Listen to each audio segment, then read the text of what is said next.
Welcome to the Creative Condition podcast, an ongoing series of conversations and considerations to help people understand and embrace their own unique creativity for fulfilling lives and brilliant careers.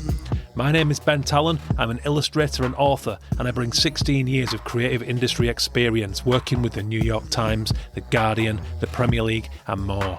And I invite designers, artists, psychologists, scientists, coaches, athletes, sensitivity experts, and all kinds of thought leaders to help us broaden our knowledge of creativity. Creativity is a fundamental pillar of human happiness, a vital ingredient in the solutions to our problems, but so often misunderstood. The show is supported by founding sponsor and B Corp, Illustration X. Take a look at their stunning range of illustrators and animators at illustrationx.com. If you like the music for the show, it's by Dirty Freud, who you can listen to now on Spotify and all good music streaming services. Today I am offering up a Dark Knight survival kit, and I'm not talking about Batman, even though comparisons with Gotham City might not be entirely misplaced following this weekend of Storm Bert here in the UK. No, I am talking well-being, mental health, creativity in those winter nights. I know I've done something along these lines before, but it's good to elaborate, it's good to build, it's good to share new ideas, and as I put things in place to get myself through a testing period, I'm going to share them with you guys and hope they're of some use. This is the Creative Condition. How are you doing, guys? I hope you're well. I hope you're staying safe, staying as dry as you can following the horrible storm here in the UK this weekend. It's always a bit alarming for me as somebody who's very sensitive and aware of what's going on with the climate crisis. It's hard to ignore the weight of this weather sometimes. You know, it's not what it was, is it? But I'm getting better at putting defences in place. I don't freak out like I did. I take action into my hands. It's something I'm going to touch upon today because I wanted to share with you what I'm calling a Dark Night survival kit, because I know what it feels like on those gloomy nights when it pulls in dark at 4 o'clock. I remember working at Waterstone's booksellers here in the UK in between uni and starting as a freelance illustrator. And in that job, I spent the last part of my tenure working in goods in. So I was in the basement, and what that meant was I would arrive in work when it was dark and I would leave work when it was dark. So believe me, those lunch breaks were pretty important for getting out and catching any rays of sunshine that I could, or even cloud, just dry weather was welcome, you know. But I know how it affects you. I know that we're a lot of sensitive souls here in the creative industry. So what I wanted to do today was put together some of the things that have come up from my coaching recently, but some of the things I've also been learning through reading, through studying, and just through life experience that will help you through. You take these things into account and you action them, you will feel better this winter, guaranteed. I don't know what your baseline is, I don't know circumstances in your life, but these are kind of fundamentals. These are things that will help you creatively, will help you keep some order in your head, some clarity, will keep your unconscious oiled for those big ideas. Hopefully keep your body and mind in trim shape too. So that's what I'm going to do. But not before a big thank you to the sponsor, founding sponsor of the show, Illustration X, who you can go and have a look at all their illustrators and animators at illustrationx.com. They also do awesome work for the creative industry, including their Trend X report, which you can check out on the website, which reports back from the agents working on the front line of the illustration industry and their findings and trends and all that stuff. I'm not a believer in trends, but it's good to know about them. And sometimes if those trends align with what you're doing naturally, then why not pounce on it? Why not make the most of it? So that's what I'm going to do today. I'm going to sit down with a brew and talk through this stuff. I hope that's all right. I'm in the midst of a welcome busy spell. It's picked up a little bit, and I'll tell you what, I needed it financially. Did my accounts the other day. I put those off. I do it every year. I put them off far too late. And when I do it, it's not that bad. It's not that bad if I've prepared properly and I've put everything away. It's awful if I haven't and it's up the wall. But I did that. I'm telling you that because this year is one of those years where I had underestimated and undercalculated a little bit, so I had to scramble around a little bit and jump into various accounts and kind of think, okay, now what? Where's that coming from?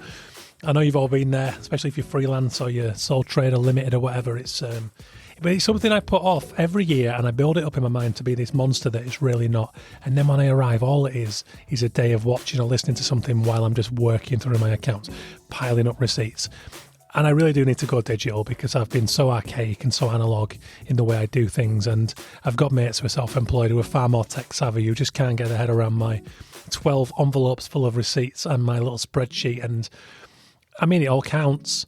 But I think in the next few years, I'm going to have no choice but to go digital. But there we are. I'm not going to rattle on about my accounts today. Let's get into this. I hope you enjoyed recent episodes with applied colour psychologist Justine Fox talking about UK grey and urban architecture and what we could do with colour to improve what can be a bit of a bleak landscape in these winter months. So it's picking up as a bit of a theme. And in that episode, I did promise you that I will put together something of a toolkit for well-being and for goodness and for mental health in this winter period. So here's what I'm doing today. That is what I'm doing. I've compiled 8 broad strokes, which I'm going to go through a little bit with you.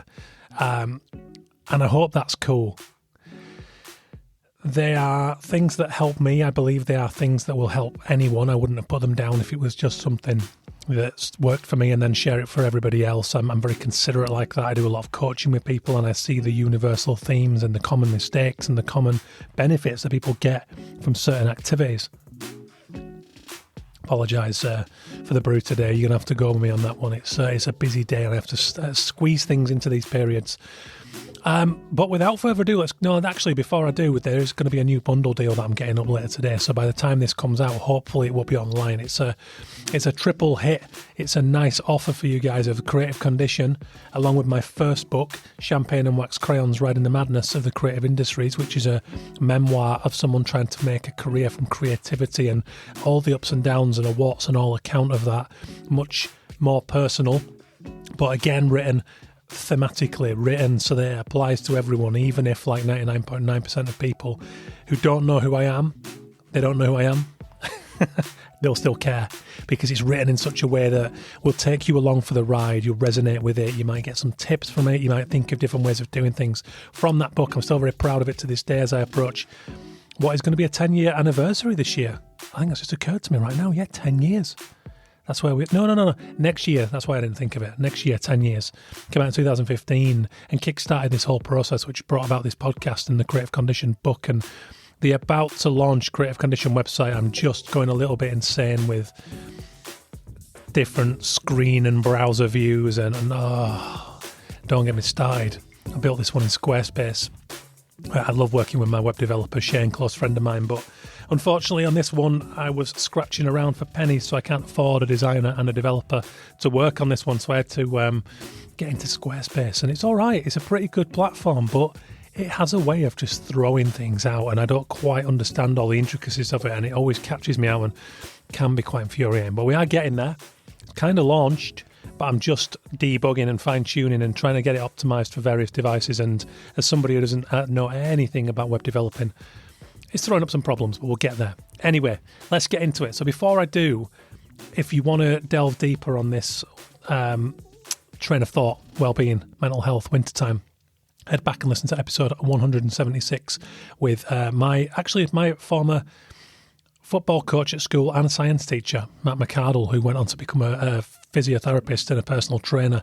I invited him on the show because I wanted to talk about physical activity and nutrition and well-being. And then a little later, episode 202 with the brilliant Kimberly Wilson, who's a psychologist specialising in whole body mental health, so treating the body and the brain as one for well-being and happiness and forward motion and all that good stuff that we all need for our creativity. So you can't pick 2 better episodes than those 2 to go back and go even deeper into this idea of looking after body and brain during these times for well-being and for creativity. So, number 1, get offline.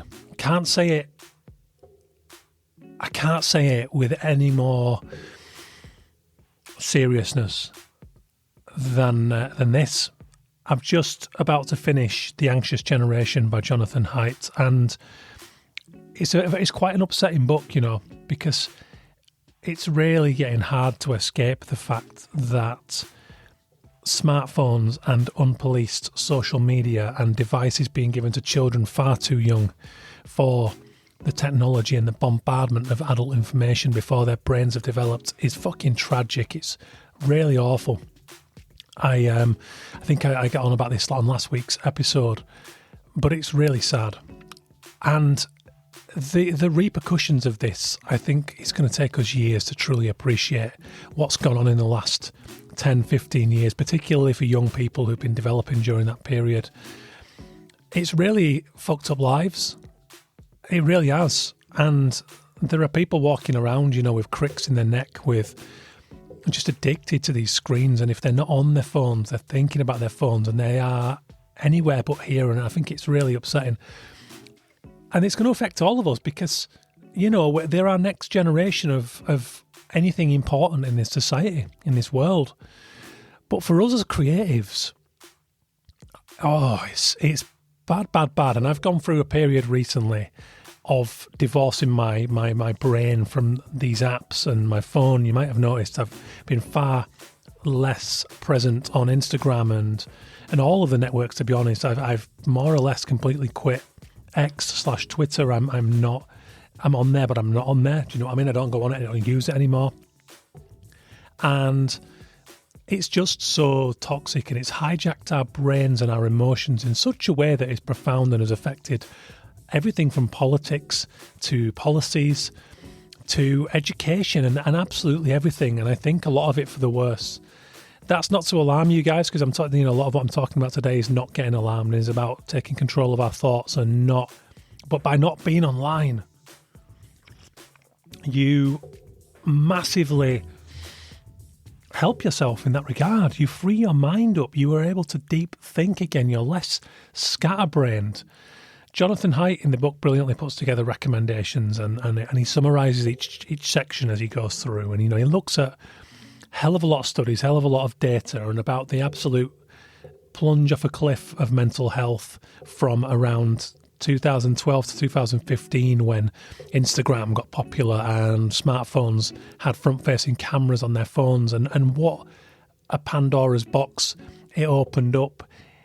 And this combined with a diminishing of free play, of outdoor play, kids being left to become independent from younger ages like they used to be, responsibly, of course, but it talks about all that stuff and how there's no resilience, there's no social interaction, there's no in-person adventuring with friends and all that stuff. And even when there is, the kids are often on phones. It's very interesting, and I think we can learn so much from this as creative professionals. Now, I know I'm talking to a range of ages who listen to this show, so maybe you are coming out of that generation where you've always been on your phone, but it's a book you need to read any age, I think. Like I said, I'm going to get this to my kids' school. I want to be a part of conversations with parent groups. I'm putting my neck on the line and sending it to other parents that I know, and I know some people take this stuff personally. But I just can't look myself in the mirror if I know that I know this stuff now, thanks to the brilliant work of Jonathan Haidt, and I'm not sharing it with other parents, with other children, because this could save happiness. This could save lives to a degree, lives wasted on devices, But there's a lot of things. One really interesting thing that came up from the book, and I thought this was relevant to us in the creative industry. Social comparison takes place outside of our conscious awareness. That's interesting, isn't it? And what it means, and he talks about, looking specifically at kind of preteen and adolescent girls, because they are heavily affected by this, worse than boys. Boys, there's kind of a more diffused downside to it. But for girls, and the kind of comparison thing and having to look a certain way, for whatever reasons that is, are hit harder by this stuff. But he talks about no matter how much your friends can say to you, it's not real life. It's the comparison is operating on a different level of consciousness. So you can rationalize all you want, but on a beneath the surface level, that comparison is happening and it's affecting your mood. So that also applies to us as creative professionals. If we're spending too much time and putting all our stock into social media for our marketing, for our conversations, there's massive impacts going to happen there. And I've long been a big advocate, and I know I mentioned this recently, for in-person conversations, getting back into community spaces, making social groups, using our passions to get ourselves out and about to counteract this, because it's really important. These devices of ours expose us to news all the time. They stress us out. So what I'm suggesting is that you conduct an audit of your digital activity. What do you want from each platform, and how do you make it work for you? How can you reduce the numbers and your sphere of activity? Because as humans, I think the number is 150, the threshold for people we can truly know and interact with. After that, you need a mantra, you need religion, you need culture, you need some glue to hold it together to speak to people beyond 150. So distill your conversations down. I think it's a great idea to do that, to reduce it, pull it inwards, pull the focus inwards, have meaningful conversations with people. You might have seen the horribleness around the Jaguar rebrand. Now, Jaguar, I know it's that kind of antiquated, classic old man brand, isn't it? And I understand why people get upset with some of these new rebrands. I've been slightly guilty of it sometimes. I lament the kind of dumbing down to just a sans serif font, you know, and you hear rumours it's because young people can't understand serifs and all that stuff, and you kind of go, come on, really? Is this where we are? Such a diminishing of ideas and craft. But the Jaguar example was pretty ugly. And, you know, you see people you respect or people that are supposed to be doing good work in our industry, and it's not saying that they're not, going for the throats. And as Graham McGowan from Jam Hot brilliantly posted on LinkedIn, there are human beings behind this design. There are people who've had an opportunity to carry out that work. And for what it's worth, I don't hate it. I have no attachment to Jaguar as a brand. I'm not a car man. I see where they're going. I see what they're doing, and I see that they're having to be brave and turn things on its head. And do you know what? I don't hate it. I don't know the ins and outs. And to Graham's point, I would prefer to have that debate in person with someone in a pub or a cafe and have some proper discourse and disagree and share ideas and learn from each other. If a lot more of us would have done that before now, then I think we'd be in a lot better political situation, and that applies globally. Which leads me to my point, get offline. Isn't your time better spent playing, feeling, evaluating, gaining the joy of making and risk-taking? It's just, these are beautiful fundamental things that get our brain and condition our brain to the place it needs to be to have good ideas and find forward motion and find those flow states. If we're getting angry and we're getting our emotional buttons pushed on social media, we're not going to do that. We're going to be distracted. We're not going to be in the right headspace to make great work. So get offline is my first suggestion, my first tip for this dark night survival kit. Because, I mean, just to elaborate on that, the dark nights and the lowering of the mood and the bad weather, you then don't want to go online and see just more stuff that you perceive as being terrible or threatening. And I've talked many times on this show about my own dip, which happened recently following new twin parenthood. How could I not? I was exhausted. I was exposed to all this new stuff, and my brain just ran away with it. And I look back now, and I'm quite shocked at the gravity of some of those negative spirals and the places I allowed myself to go. And, you know, I was vulnerable. I was completely shattered and not sleeping properly and up all night and worrying about these two new little humans in my life. But I saw just how close that took me at times to what felt like it was going to be a panic attack. And to my awareness, I've never had a panic attack in my life. But it took me to a horrific place, and I know it scared my wife at times. But that is what happens when we bow to these very calculated, very well-funded news and media channels that are designed to alarm us and make us feel like that. And that goes back to the point about Jonathan Haidt's work. And if that's happening to me, as at the time a 39-year-old man who grew up without smartphones, who's a bit more, in control of my mind in that way, then what is that doing to a 14-year-old brain? It's horrific and really immoral. Anyway, number 2 leads on from that one. Get out more. I think we have to get out more. We have to. A lot of us have fallen back into these traps since COVID of being in.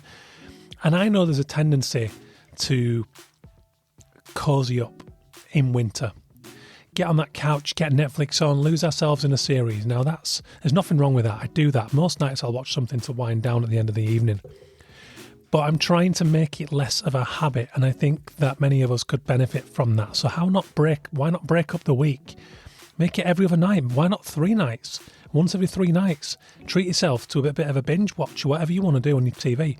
But if that is balanced with more meaningful stuff, whether it's reading, learning, making, getting out to see some friends in person, even if it's just for a walk around the block, then I think we appreciate it more because we're less habituated to it. I'm reading the book Look Again at the moment, which is absolutely brilliant, about habituation and about seeing the things that were always there and as the way the book puts it, sparkling some fairy dust on the stuff that we stopped seeing magic in a long time ago. And I think getting out for walks, just wander your streets, walk down some streets you haven't walked down before. Get out and about, go out with your partner, meet up with your friends, go out with a dog, whatever it needs to be. I think even if it's just in the daytime, because I know it can be pretty sketchy out there at night, depending where you live, depending on your situation. There's a lot of reasons why it's a bit freaky. I know often my wife Laura will go out of her way to organise a lift back with a friend because, well, you see horrible shit going on, and it's harder for some people. It's harder for lasses, to be out there. I remember Blind Boy on his podcast talking about this, how there are little steps that we can take as guys to make that less so for women. So if you're walking down a path and it's nighttime and you're coming up behind a lass, why not cross the road and go on the other side? Just to diffuse that little bit of alarm that you might raise, because we don't mean to. I would never harm anyone, but I'm a 6'2" bloke. And if I'm walking about with a big beard and a woolly hat looking like a bin man with my 35 quid neon yellow Sports Direct coat, which is a recent acquisition for the dog walk, then I'm going to shit somebody up, because I get that. If somebody's walking on my shoulder at night time and they're getting quite close, it's evolutionary, it's biology. I have that little moment, and some people are more vulnerable than others. So there are parameters on that, on getting out more. But how about take a different route back from work? How about going for a run on the way home from work? I talked to one of my coaching clients recently he told me about habit stacking. That's, making the most of an opportunity to do one thing and building in another habit. So maybe you get some time on a lunch break to do a certain thing. Why not throw in a little yoga workout at the same time to maximize that time? And it's not about being overloaded, but it's about just doubling up on something that's already there. My dog walk for me is essential. I know I keep mentioning it. It's an essential connection some days, because sometimes, other than my wife and my kids, which, don't get me wrong, I adore their company, but you want some other interaction. I want to talk to people in the street about something that's going on in my head, or I want to help them talk about something in their world. And it's like a little therapy session in the morning, a little dog group. So look for ways you can get out. And like I said about the habituating to TV or whatever it is you might do, don't just sit there scrolling or going online. Check yourself at the door. It's the whole digital audit thing again. Think, why am I going on this phone now? Because these apps and these tools and these browsers, they are designed to hook you and keep you there. Remember that. It is not additive to your life. It is really detracting from your fulfillment, from your growth, from your progression as a human being. That's my 2 cents on that. And then in terms of tackling problems and that ill feeling we get with the news and everything, how about looking for local activist groups? Look for what you can do. I recently, during another little dip over the climate crisis, I mentioned it recently, I was in the Creative Condition Diary episode, if you heard that one. I sent a friend some advice for dealing with eco-anxiety. And off the back of it, I realised that I needed to get a little bit more savvy in terms of looking after myself. I haven't got a pantry. I don't know how to grow food. I don't know how to start a fire. I don't know anything. So if there was a change, I'd be completely stuffed. So I looked up and I found a local guy who's a survival expert, and he runs these awesome courses. So if I can get enough work in to afford it, I'm going to book myself on one. And you learn bushcraft, you learn starting fires, you learn how to camp wild, build shelter. It's really exciting stuff. And as somebody who grew up playing outdoors, coming home with ripped, grubby trousers, I enjoy being out and about in the woods. I enjoy being out in bad weather as long as I've got the gear. So I'm going to book onto his course, and he's also got a book. I will find out in due course. I haven't got it to hand now, but I will share it on the socials when I get my copy. That's one thing I'm doing to take action. Like I said, I'm going to start building a pantry as well, because who knows? I mentioned, recently Athena Actopus's book, Field Guide to the Apocalypse, is absolutely brilliant. It's a creative, fun lens of looking at how humans behave in times of crisis and how we can better respond to that. And she talks about having a pantry. Scenario one, there's a serious major disaster and there's no food on the supermarket shelves. What are you doing for 72 hours? I don't know how to hunt. I don't know what plants I can eat. So the next best thing is to have some dried food and to have a bit of a pantry. So I'm starting to take little steps that help me to work through that little anxiety that I've got. So what could you do in that regard? You know, could you find some local people who share the same way of thinking, or even an interesting way of thinking that can help you that might be different to yours? Can you meet up with them? In-person connection is really, really important. I've discussed interpersonal relationships and their critical importance and happiness on this show many a time, but it is absolutely essential for humans to mix and have positive social relationships. We evolved that way, you know. So introvert or extrovert, we need that connection. There's no two ways about it, and it's something that Jonathan Haidt does get into in the Anxious Generation, in the way that the likes of excessive video game and social media is stopping kids from being together, which is really tragic when I think back to my teenage years and the importance of those friendships. Big part of the reason I'm doing this career today, thanks to the guys I met around that time. Number 3, read Not the End of the World by Hannah Ritchie. This is absolutely brilliant, right? So I was in Waterloo Station 2 weeks ago with my family. We'd been up to the Science Museum in London for a day out.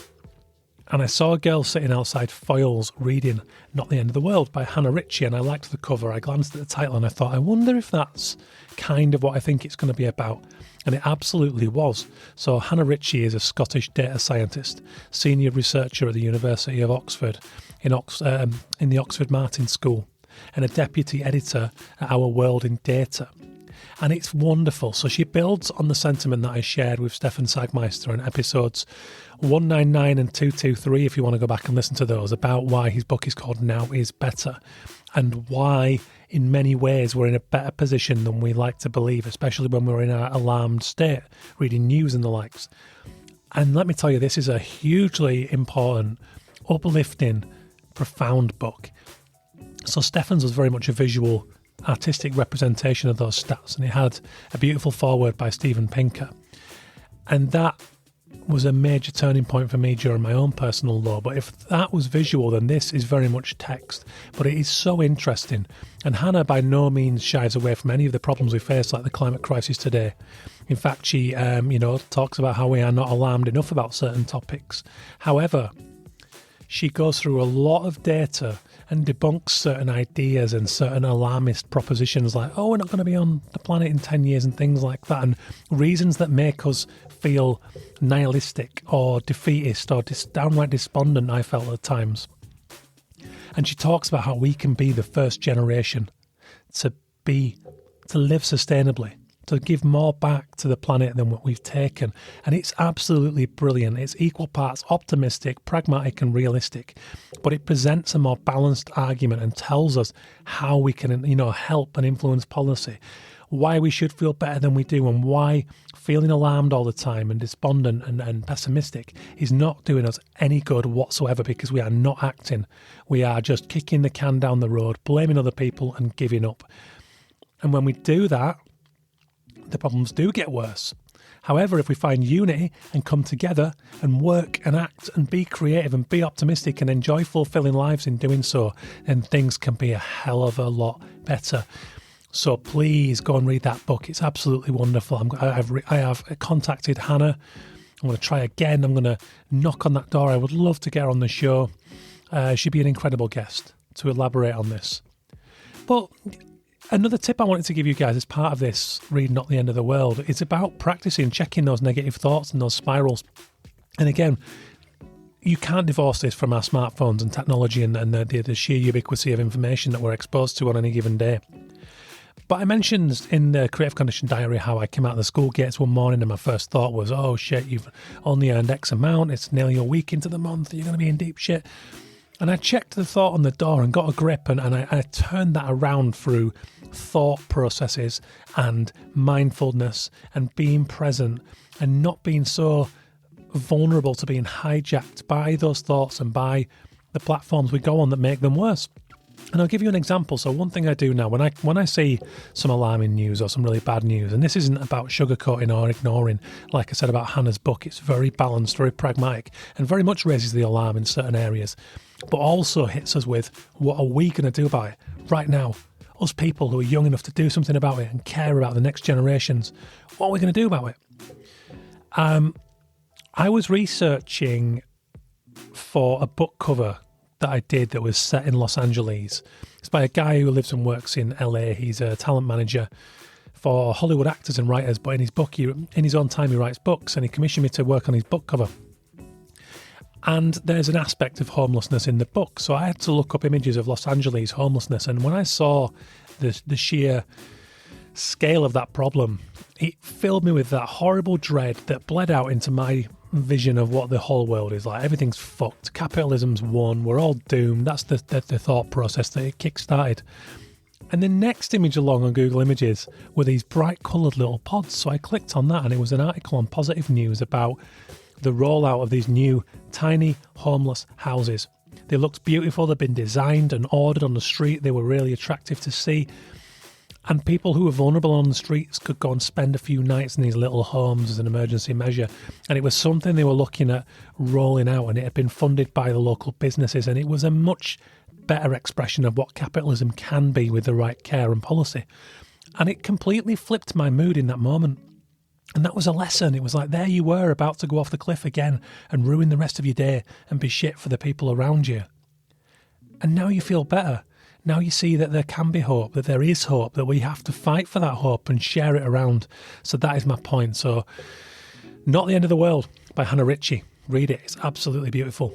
Other techniques I've been using along those lines is Phil Stutz. I keep mentioning the documentary Stutz, but one of his techniques from his book, The Tools, which I also recommend, is a grateful flow. I've been using it every morning because this time of year is particularly bad for waking up when it's bad weather outside and it's dark in the evenings. And what I find I'm always shocked and amazed at is how effectively you can transform your mood with a few thought process techniques, and this is one of them.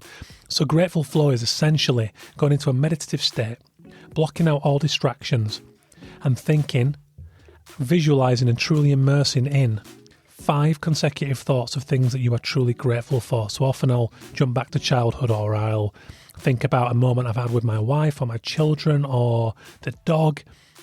At the moment, I'm loving these autumn dog walks, so I'll play out that little vision in my mind, and then maybe it'll jump back to the joy I got from the certain colour palette of a wrestling figure I had as a kid. And then maybe I'll jump to an early time in my career when I got a commission through and it just felt amazing and everything felt possible, and here I was at the beginning of this dream career. And the idea is that when you hit 5, your negative thought spiral has been reversed and then begins to get traction and go the other way. Now, negativity, bias and evolution decrees that we're always going to go straight for the fear mindset or the negative. But the better you get checking those thoughts and using little tools like the grateful flow, the easier it is to go the other way. The last week or so, I felt good, even despite Storm Burton, seeing local flooding and things like that, because like I mentioned, I took an action, I helped a friend, I'm putting some steps in place to contribute, and contributing through donating to certain causes. I donate to the likes of Greenpeace, sometimes Avaz and 38 Degrees for campaigns, things to do with Gaza and Ukraine. As and when I can afford it, I'll chuck in the tenner in the pot here and there. And by doing that, by helping a friend, by getting my kind of pantry and my survival skills nailed down, I'm taking actions and I feel better. I'm also doing this work around creativity, which is my life's cause, which I believe we're going to need a lot of to address these problems. So there's also that. And it just all helps, combined with thought process techniques like the grateful flow, to get me back on an even keel so that when I'm in the studio, I feel good. I don't think, well, what's the fucking point? I'm going to be dead one day, because actually I'm working for a cause that goes way beyond me. It's way bigger than me. It goes beyond my lifetime. And to go back to Jonathan Haidt in his book, The Happiness Hypothesis, he talks about how purpose, belonging to a bigger thing than us, is a fundamental pillar of happiness. So there you have it. Number 3, kick off by reading Not the End of the World by Hannah Ritchie, and then consider all those points. Number 4, whole body mental health. To go back to episode 202 with Kim Wilson. Kim is a big advocate of body, brain as one. You know, this idea of separating the mind and the body is kind of crazy, because if we're not giving ourselves the right nutrition, the right physical activity, keeping ourselves in shape, then we are going to feel more sluggish and lethargic. We are going to be more prone to being hijacked by social media and comparison subconsciously, as hopefully we've now learned through this episode. And if you're eating rubbish and you're not sleeping right because you're on your phone late and all that blue light is keeping you awake, then is it any wonder that you feel low or you feel like the world is fucked when it's truly not? It's crazy stuff, but I do recommend going back and listening to that. And what if you can go one better and you can afford it, or you've got a local library, read Unprocessed by Kimberly Wilson, how the food we eat is fueling the mental health crisis. Because just like Anxious, just like The Nature Principle, Richard Louv, these books, when you throw them all together and read them all, and this is why I'm making a reading list on the Creative Condition website, it just goes to show that we have more control than we know over our mood and our creativity. I recommend to friends who are new parents to batch cook, but that applies to anyone. Cook big, healthy dishes for affordable prices. Prepare ahead so you've got a nice lunch the next day instead of just running out to prep for an expensive wrap or whatever. All that stuff. How about an outing in the morning? One of my coaching clients is a keen mountain biker, and we talked about the absolute value of getting out each morning on his bike, even if he starts work half an hour or an hour late. He's currently self-employed, so of course he's got that luxury you might not have, so you might have to think of a workaround, but the point still stands. How do you factor it into your day? How do you design your day so you can get out and get some physical activity? First thing in the morning, we'll get the blood pumping, get the brain moving, be attuned with nature, don't take your phone out when you're out on the walk. It's all part of the whole body mental health plan. Biophilia, we're biophilic creatures. That means that we need to be surrounded by other living creatures and feel connection with them and less alone. I mentioned it just then, but Richard Louv's The Nature Principle is an incredible read on this topic. That, with the other books that I mentioned, it really, really has helped me recently to understand that. With that kind of single-mindedness, so recently I've not been taking my phone out while I'm on the dog walk. I might listen to something for the first part if it's a book that I'm particularly into, but the minute I hit the woods and the main bit of the walk, the headphones are out, the phone is in the pocket. I used to be guilty of going on LinkedIn and doing my morning posts or sharing my podcast, and now I'm like, no, do you know what? I want to get my brain well-oiled for the day. I want to feel good. I'm going to immerse myself in nature. Feel the connection. I've been watching the local birds. I've been looking at the local trees. I've been chasing the dog with the ball like a madman, but it feels great. I've been doing press-ups even on the dog walk. Again, habit stacking. I find it hard to find time for workouts at the moment because of how busy I am with the kids and everything. But on the dog walk, when there's nobody around in a quiet area, drop 20 press-ups. Feel more energized. I feel clearer in my head when I come into the studio. Could you take a friend on a walk? Have a good talk. It feels amazing. The friend that one of my childhood friends that I grew up with, we'd often, regardless of whether we had a problem or not, but often when we were younger and we had a bit of a romantic quandary of some kind, we'd just go for a wander. We'd say, should we go for a wander? Yeah, we'll just go for a walk down by the stream or through town. And it just gave us context for talking and sharing and airing our thoughts, and we'd always feel better and listened to by the end of it. So that's another thing. Getting the right waterproof gear, or weatherproof gear, I should say.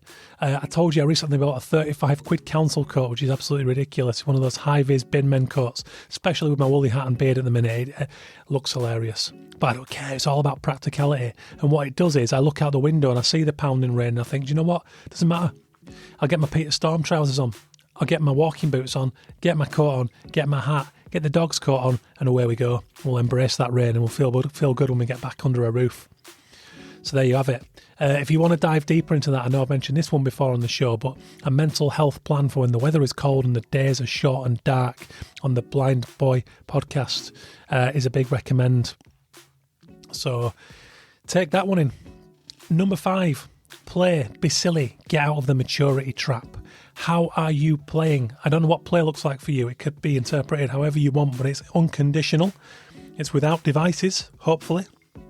Our lives are 1,000 miles an hour, which we are not wired to cope with. And people are just so afraid and so stressed and so pessimistic that you need to play. Is that a gig? Is it theatre?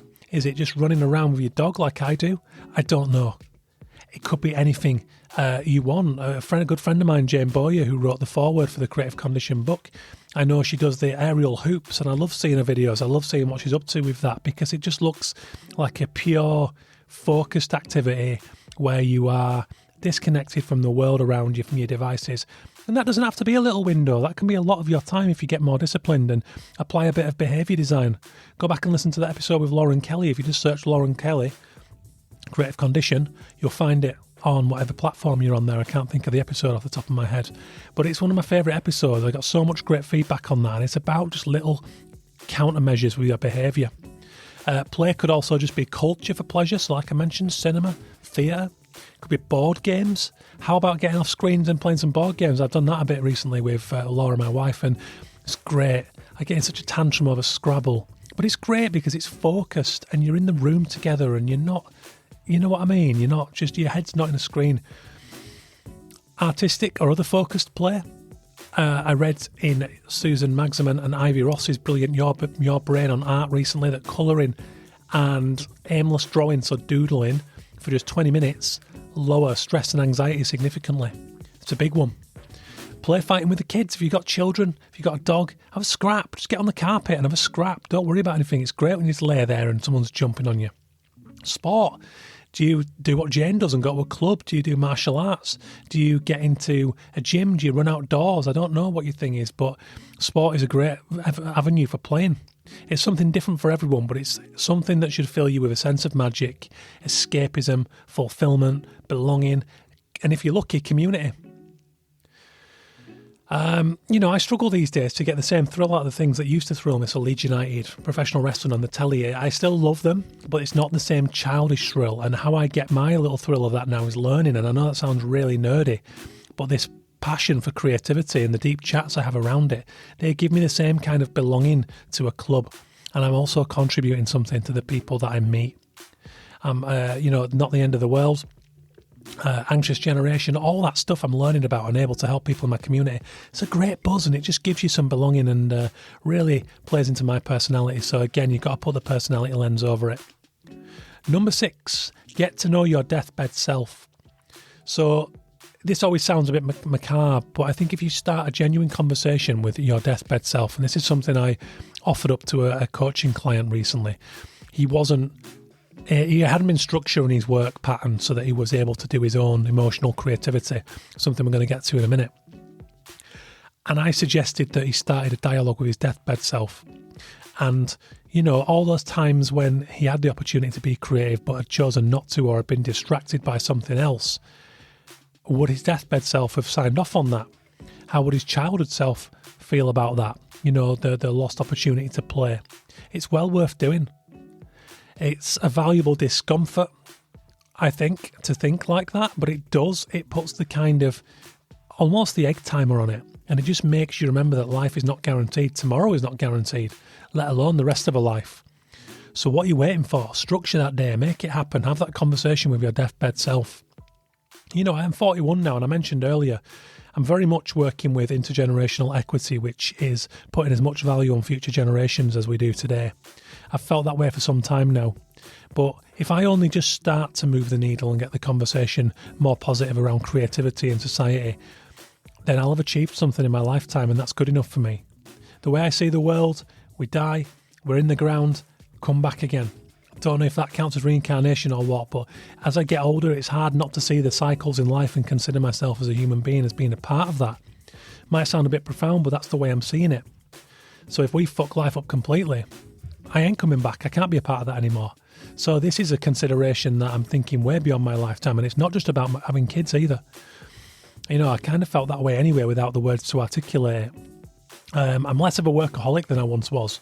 But the deathbed self helps me to use my time more effectively, not waste it.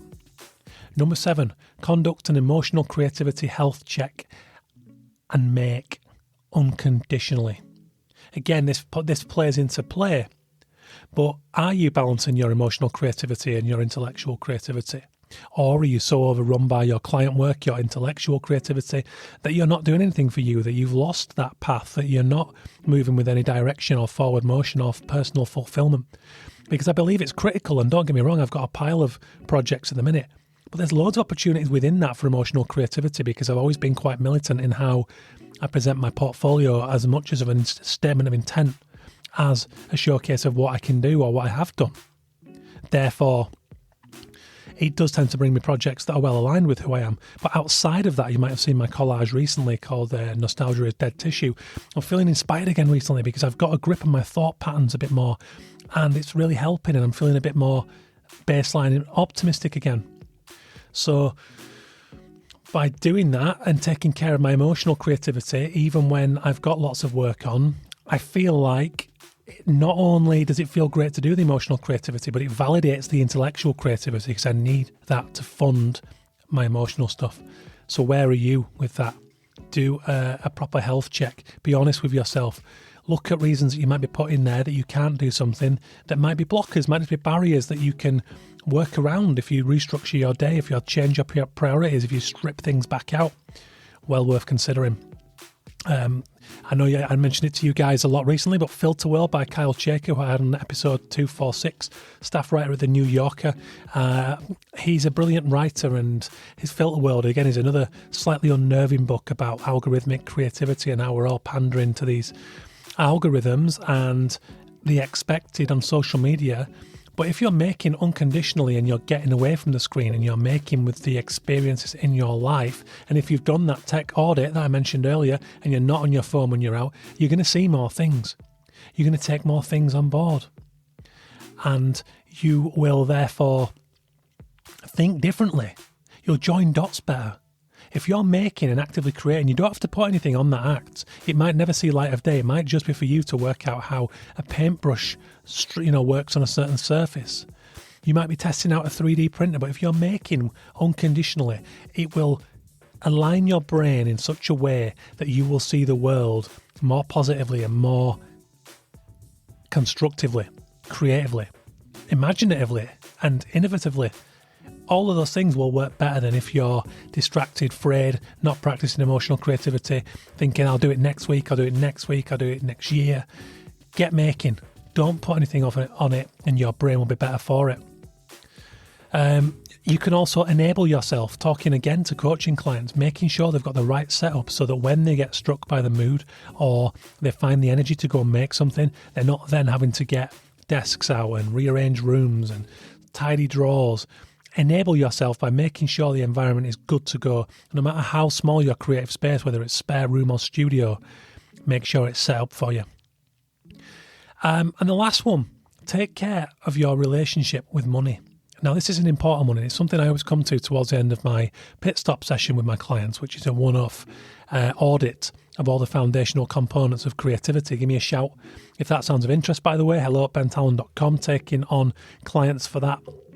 Yeah, it's a great process. It sometimes goes up to 4 hours, and we go through all of this stuff. We go through biophilia, we go through nature, environment, we go through modifiers, which are those intangibles wherever you live. Some people might have worse weather conditions than others.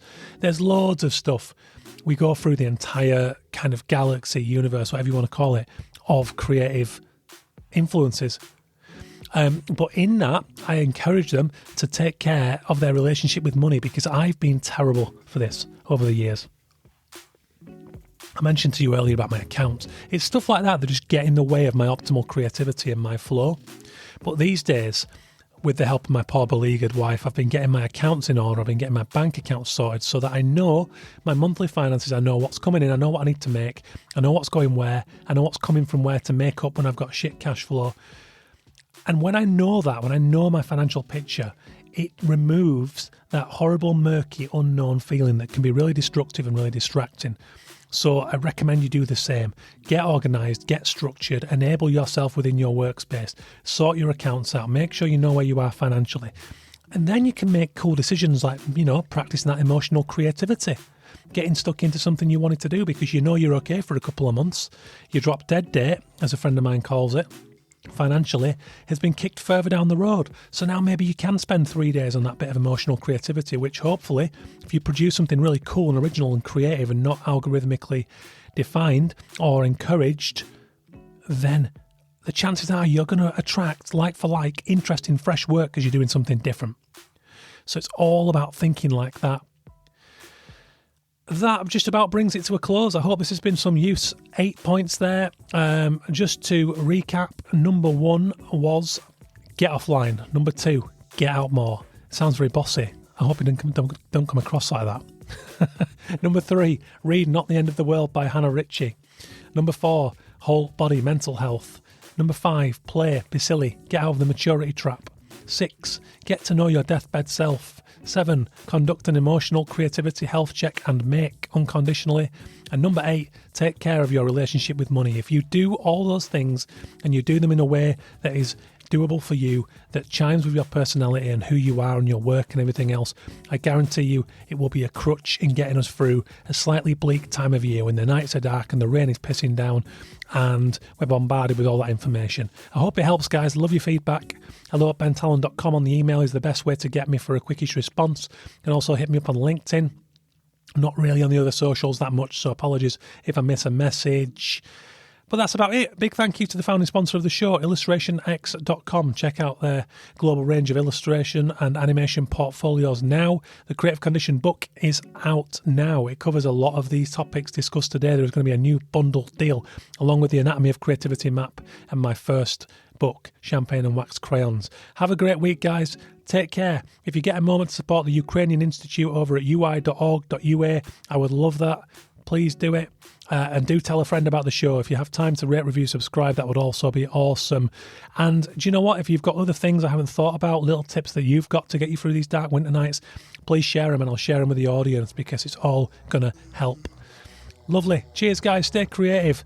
Back next week. More guest episodes coming up soon and more Creativity Diary. See you later.